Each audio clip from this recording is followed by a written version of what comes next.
Sindroro Unios, and Kir Persis. 3, 2, 1, action!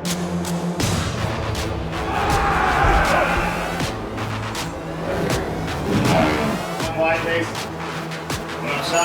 Rolling!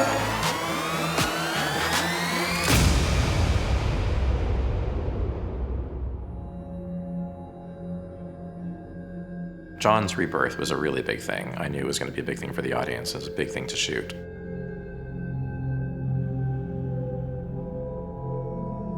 It's not a fait accompli before we start with it. It's Davos going in and persuading or requesting that Melisandre try and do something.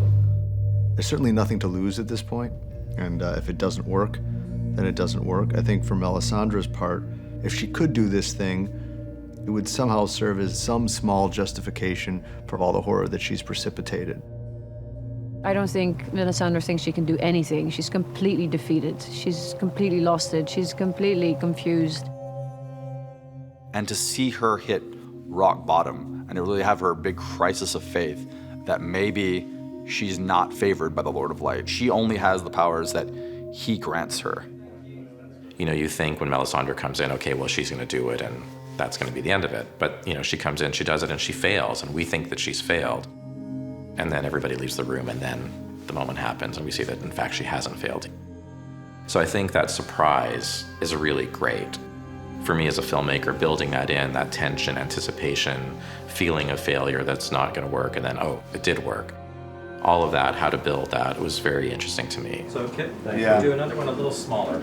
A little smaller. Okay. Yeah, same vibe, but Yeah. great. You know, we tried a few different things. I mean, it was always my feeling that, you know, coming back to life, it should be like he's taking this huge breath. It's almost like coming up from underwater. The thing it's most reminiscent of is birth, and the reaction of a infant upon being born is not, you know, smiles and laughter. It's screaming and bawling and what is this place?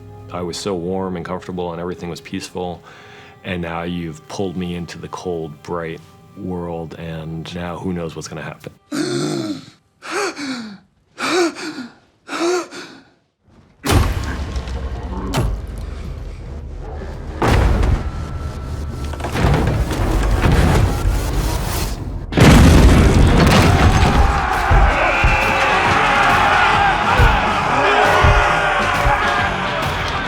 Relatively short fight, the storming Castle Black.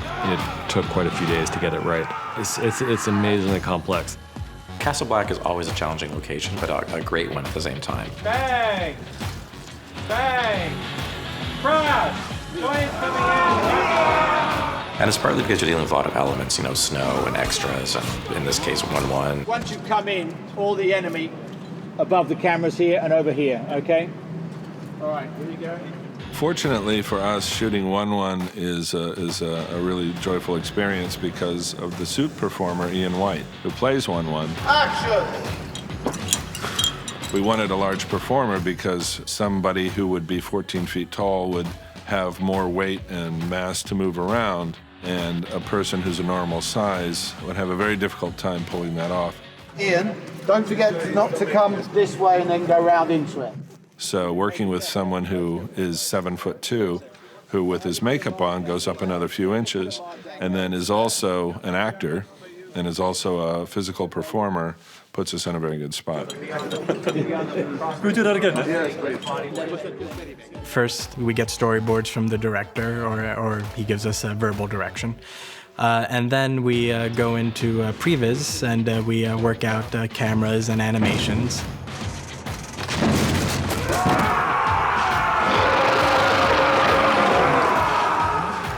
Then we show it to the director, he gives us notes on it. Then we show it to Dan and David, and they give us notes on it. And then we have a good animatic version of that final shot. You know, obviously it looks like a video game, but we know what we're going for and how we want it to look at the end of the day.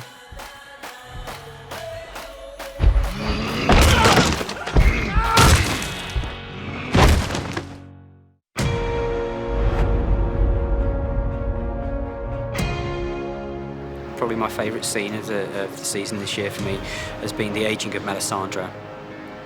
It was really beautifully shot. We had Carice in her prosthetic makeup, who they would shoot her performance, but then they would shoot it with her double Sheila, who was this elderly lady who would do exactly the same motions as Carice. And we're also seeing her facing the reality of who and what she really is, which is somebody who is not young and beautiful, but somebody who's been here for a very, very long time. Her appearance is a lie, just as the Lord of Light's supposed promises to her and messages to her were lies, or at least not what she thought they were.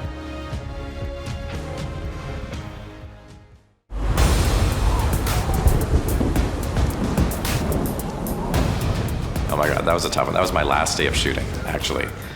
And I think for Patrick and Pilu, the two actors, Balon and Euron, it was a tough one. Let me pass. You know, we were shooting outside in November in Belfast at night, all night long, in, you know, lashing rain on this set that's, I don't know, 15 feet off the ground and green screen. I heard you lost your mind during a storm on the Jade Sea. Every time I sent them out there for another take, I was like, oh. I am the storm, brother. Kind of sets its own scene because it's described as a rope bridge between two towers of pike. So you need one tower, another tower, a rope bridge joining. What we had to bring to it was an awful lot. The bridge had to be secured. It had to be safe enough to have actors working on there, to have people being thrown off there, for a camera crew to work in amongst it. It needed rain, it needed wind, it needed lights. There was a lot of equipment that needs to go around this thing.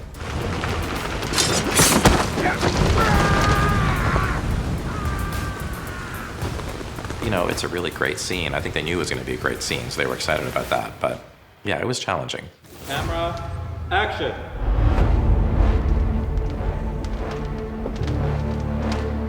Seeing a dragon for the first time, he's always thought that they were just legend.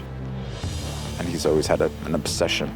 In this season, we get to explore that even more, because now he has proof. And now his curiosity is too great not to find out more and see him again firsthand. I'm friends with your mother. Well, Dragon Daycare was a little daunting because last season we were in Croatia and we were shooting in this amazing location, the Diocletian Palace in Split. And it is this like huge vaulted room with pillars, and it's a stunning location and a fantastic place for the dragons to be held.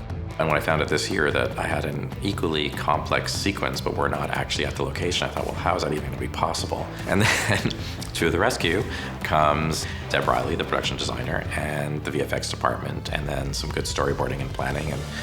And we made it work. And the sequence, I think, is fantastic. I really, really love it. I'm here to help. And amazingly, I don't think anyone would ever know that we weren't back in that location. Don't eat the help.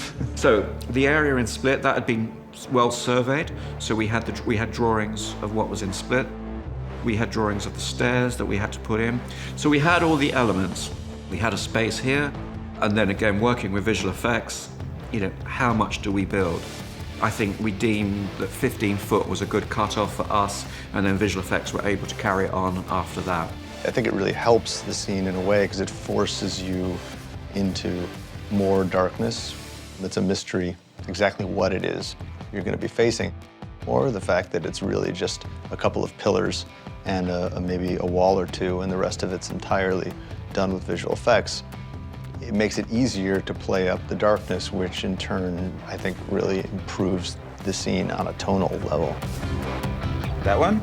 Yeah. Oh, right. With something like this, there's very little improv when you're shooting. You know, you really, really design it and you plan it. The only thing that really is kind of like unplanned is the performance in a way. And so with Peter, it was really about really kind of talking through what this moment means for him, because, you know, we know that Tyrion's been fascinated by dragons his entire life. So there's a kind of magical quality for him. But that's mixed with a lot of other things. It's awe, it's fear, it's sympathy, it's nostalgia, it's a million things.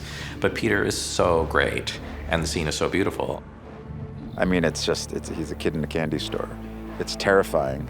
I mean, the fact that he can die at any moment, but it's too great of an opportunity for him to miss. When my father told me the last dragon had died a century ago, I cried myself to sleep that night. They also have this kind of like almost human emotive quality, which I think comes as a surprise to him. And I think he's just amazed by this kind of awareness and knowingness and sensitivity that the dragons actually have. And then there's the added thing too in this particular scene, because the dragons are a little unwell. And so there's a kind of pathos in this whole situation. There's a beautiful, incredible beast, potentially incredibly powerful, but they are now diminished because they've been held in captivity and haven't been treated properly.